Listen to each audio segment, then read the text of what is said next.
당신이 찾던 무서운 이야기 고비의 TV.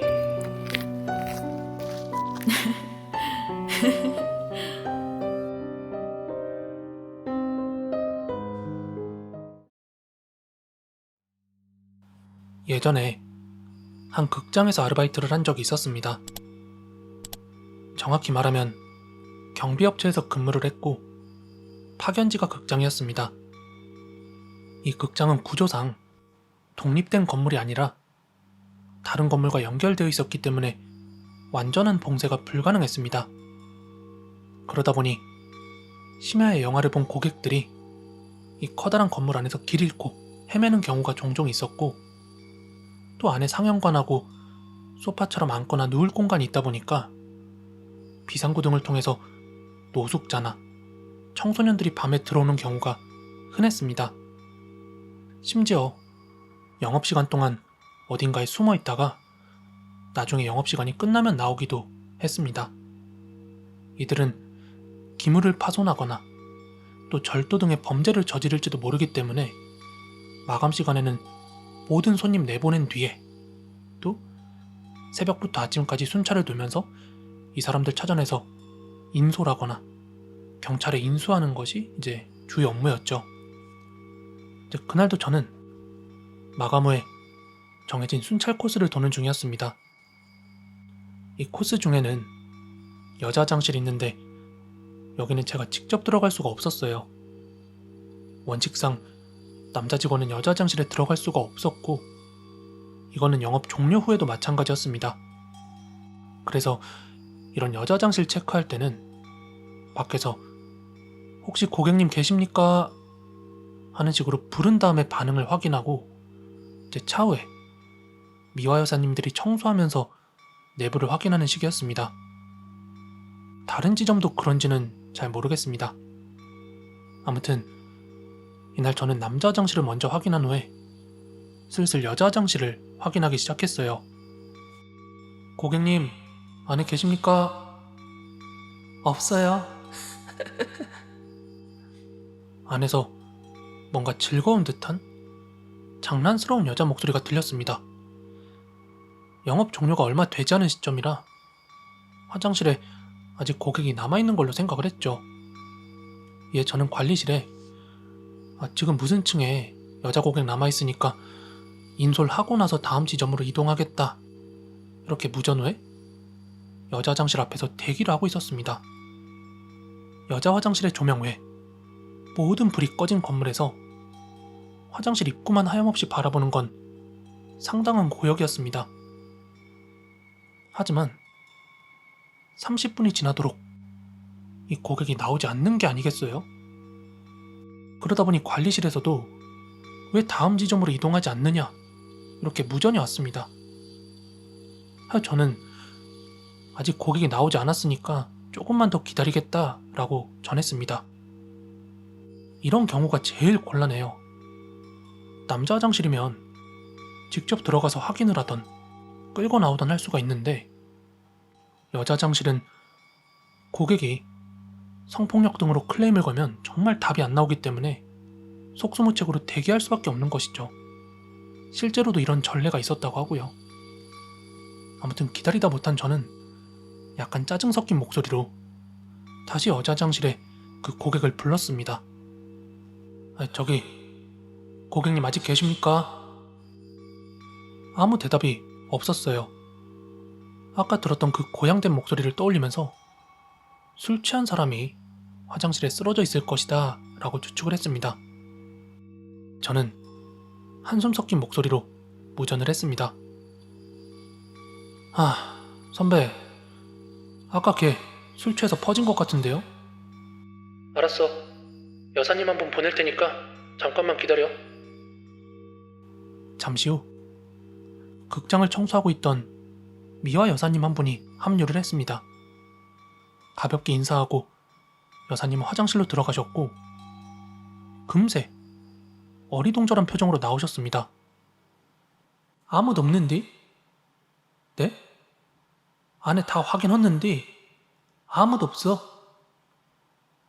너무 황당했던 저는 매뉴얼도 있고 여자 화장실로 직접 뛰어들어갔습니다.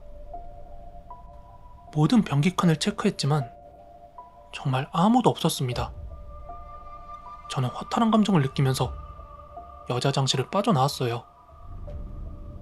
내가 착각을 했단 건가?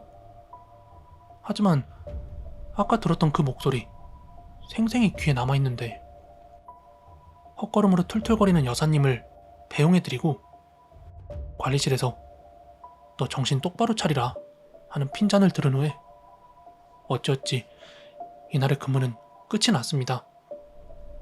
그리고 나서 집 들어와서 자려고 눕자 그제서야 떠오른 생각이 있었습니다. 거짓말은 아니었나 보구나. 제 주변 사람들이 야 운명전쟁 꼭 봐야 된다, 이거 너무 재밌다 이러면서 다 추천을 해줬고 저도 그냥 재밌게는 봤는데 유튜브를 하면서 진짜 수도 없이 사람들의 컴플레인이나 불편한 사람들의 말을 많이 듣잖아요. 그러다 보니까 당연히 이런 무속 관련된 주제면은 불편한 사람들의 의견이 있을 수 있다는 전제의 시야로 방송을 본 거예요. 그러다 보니까 야 저거는 논란이 되겠다, 저거는 빼박 논란이 되겠다라고 말했던 부분이 논란이 됐어요. 이 방송을 안 보신 분들을 위해서 조금 개요를 설명을 드리도록 할게요. 운명전쟁 49라는 이 프로그램이 뭐냐면 디즈니 플러스에서, 그러니까 넷플릭스 같은 그런 OTT인데 이런 OTT 방송사에서 우리나라 무당들 49명을 모셔다 놓고 누가 더 잘 맞추나, 누가 더 영역이 좋은가, 이거를 쇼미더머니, 랩배틀처럼 무당 경연을 한 거예요. 그러다 보니까 뭐 우리나라에서 뭐 SNS 같은 데서 좀 유명하다, 좀 스타 무당이다, 아니면 뭐 무당들 업계에서 조금 이름이 났다라고 알려진 무당들이 죄다 나와가지고 이렇게 경연을 하는 프로그램이었어요. 그냥 재미로 보실 분들은 재밌게 보실 수 있을 겁니다. 처음에 논란이 된 게 어떤 거였냐면은 사람을 검증하는 방식인 건데 그 중에 거의 초반 회차였어요. 초반 회차. 사람의 얼굴을 띄워놓고 이 사람의 사인을 알아내는 거예요. 사인을. 근데 거기서 사람의 사진이 이렇게 딱 뜨는 순간 이거 죽은 사람이잖아. 그러니까 사인을 맞추라고 띄워놓은 사람이면 당연히 이제 죽은 사람일 거 아니에요? 이때부터 뭔가 의아했어요. 저는. 아니 만약에 떠있는 사람이 살아있는 사람이 아니라 죽은 사람이라고 그러면은 뭐야? 이렇게 왜 죽었는지 미션을 줄 거면은 뭐 예를 들어서 안중근 의사나 뭐 독립운, 누가 봐도 사진만 봐도 알만한 독립운동가 이런 사람은 아닐 거고, 또 그렇다고 일반인일까? 라고 생각을 했을 때는 뭐 제작진들이 일반인들한테 연락해가지고 죽은 사람 제보를 받습니다 막 이러면서 사진이나 사인을 모집했진 않을 거 아니에요. 우리가 죽은 사람 어떻게 죽었는지 맞출 건데 사인이랑 사진을 제공해 줄 수 있냐 이렇게 접근하진 않았을 거 아니에요. 그래서 일단 사진이 떴을 때부터 저거는 죽은 사람을 또 어떻게 구한 거야? 이런 의문이 들었는데, 이 죽었다고 나온 사람들의 사진이 그 화재 진압하다가 건물 무너지는 바람에 압사당한 소방관 얼굴이 나오는 거야. 또 강도 체포하다가 흉기에 찔린 경찰 나오고, 산에서 돌아가신 산악인 분 사진 하나 나오고. 근데 산악인 분이야 뭐 등정하다가 그것도 논란이 되겠다. 근데 저는 일단은 그 화마에 휩싸여서 돌아가셨다는 분이랑 뭐 이런 사진 나오는데 제가 여자친구한테 딱 그 말을 했거든요. 야 저거 유가족들이 허락해 주냐? 저거 어떻게 저렇게 사진을 쓸 수 있는 거지? 왜냐면 여러분들 생각해보세요. 여러분들 가족이 죽었는데 방송 프로그램에서 무속인들 잔뜩 불러가지고 얼굴 띄워놓고 저 사람 죽은 이유 맞추자, 이거를 누가 좋아해요? 그래가지고 이제 그걸 보면서 제가 여자친구한테 이거 뭔가 논란이 될 것 같다, 이거 말이 안 된다라는 얘기를 했었거든요. 근데 아니나 다를까 얼마 뒤에 인터넷에 댓글이 달린 거예요. 나 저 홍제동 그 참사 유족인데 이게 왜 여기 왜 이 우리 삼촌인가 누가 이분이 왜 여기 방송에 나오는지 모르겠다 이러면서 댓글이 달렸고 막 이 댓글이 연속적으로 달렸어요. 사람들이 물어보고. 근데 이 제작진이 유가족한테 연락을 했대요. 근데 유가족한테 뭐라고 했냐면은 우리가 방송을 제작 중인데 우리나라의 의인이나 의로운 사람들을 좀 이렇게 소개하는 프로그램 같은 데서 사용할 거다라는 식으로 해서 유가족분들도 그런 데서 쓰이나 보다 생각하고 그냥 막연하게 허락을 했던 건데 막상 방송에 나오는 거는 무당들이 지금 저분이 답답해, 화마 뜨거워해 막. 저는 공중파라든지 그런 방송이 아니고 그냥 조그마한 유튜브를 운영할 뿐인데도 말 많아요. 개인적으로 연락 오시는 분들도 많고 그 유튜버들도 한 50만 100만쯤 되는 유튜버들도 뭐 농담 반 진담 반으로 나락감지라고 하잖아요. 뭔가 컨텐츠라든지 아니면 즉석에서 뭔가 상황이 주어졌을 때 내가 이거를 다뤘을 때 나락에 갈 수 있겠다 없겠다라는 그런 감이 있는데 이 제작진들은 이게 감이 없나?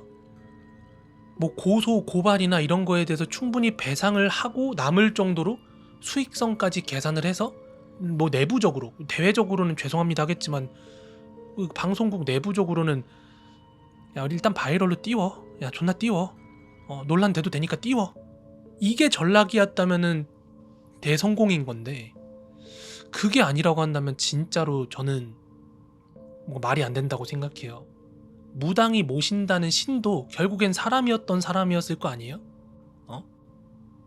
다 어떤 보편적인 가치라는 게 있잖아요.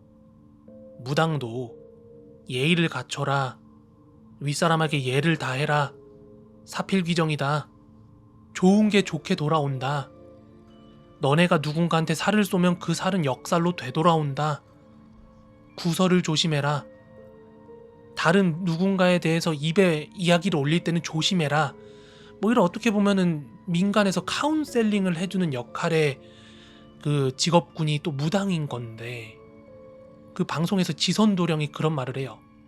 그 지선도령이 고등학생 무당인데 어려요. 어릴 때부터 5살이 대여섯 살 때부터 뭐 무당을 했다 그랬나? 그렇게 얘기를 해요. 근데 노슬비라는 그 MZ 무당분이 할머니를 모시고 있대. 그러면서 그 무당한테 그래.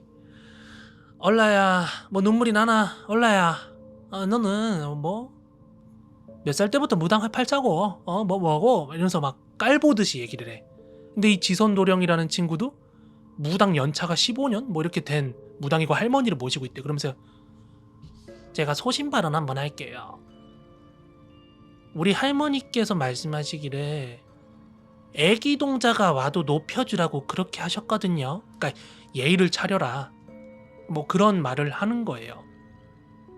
처세라든지 뭐 문제거리라든지 이런 거에 대해서 항상 사람들한테 카운슬을 해주고 뒤에 있는 신들이 얘기를 해주고 그런 사람들의 직군이 모였는데 그것도 뭐 자기 업계에서는 이름이 난다 긴다 하는 사람들이 49명이나 모였는데 죽은 사람 사진 띄워놓고서는 그 사인 맞추겠다고 쇼프로 하는 과정에서 그 49명이 모시고 있는 여러 신들 중에 단 한 명도 그런 얘기를 안 했을까? 난 그게 궁금한 거예요. 지금 너희들 뭐 하는 짓이냐? 안타깝게 죽은 사람 사진 띄워놓고 이거 사인 알려달라고 하는 거 너희들 이거 큰일 난다. 진짜 만약에 참된 무당이었으면은 그 자리에서 제작진들이나 그 주변 사람들한테 말했어야지. 경찰한테 칼빵이 어쩌고 저쩌고 칼빵이 보인다. 맞는 얘기냐고. 그건 좀 아니죠. 나도 세상을 똑바로 100% 똑바로 살아가는 사람은 아닌데 거의 전문가라는 사람들 49명을 모셔놓은 거잖아요. 그냥 일반인들 뭐 그런 것도 아니고. 그러니까 저로서는 이게 뭔가 소재도 이상하고 앞뒤가 맞나라는 생각이 당연히 들 수밖에 없죠. 내가 막 무당들한테 뭐라 했다 이런 게 아니라 그분들도 진짜 잘 생각해 보셔야 돼요. 그 처음 방송 시작할 때는 이혼 숙녀 캠프에서 나오는 2호선 상담가분이 나오거든요. 근데 그 2호선 상담사가 어느 순간 박하선으로 바뀌어 있어요. 그리고 2호선 상담사님이 인스타그램의 하차 이유에 대해서 막 이렇게 중도 하차에 대한 여기서 또 뭐 하나를 배우고 갑니다. 내가 뭐 잘못 선택한 부분에서 뭐 저거 저렇게 사과문 같은 게 글 쓴 게 올라왔어. 솔직한 말로 얼마나 현타가 왔겠어요. 그 방송 촬영하고. 그 사람들 계산이 섰겠죠. 마음속으로 진짜 그게 좀 아니라고 생각했을 수도 있고, 또 내가 나중에 이걸 객관적으로 사람들한테 있는 사실을 기반으로 해가지고 체계적으로 상담을 해줘야 되는데 내가 여기서 어머 이러고 있어버리면 나중에 사람들한테 객관적으로 상담을 어떻게 할 거야. 신뢰가 깨질 텐데. 근데 웃긴 점은 이 방송 이후에 또 여러 무당들이 바이럴이 되면서 그 또 점사 받겠다고 찾아가는 사람들이 생겨요. 뭐 판단은 여러분들 몫이지만 저도 거기 있는 무당들이 인간적으로 다 나쁜 사람들이라고 보는 게 아니에요. 전혀 그런 식으로 본 게 아니고 방송을 본 겁니다. 방송을. 이 방송의 문제점에 대해서.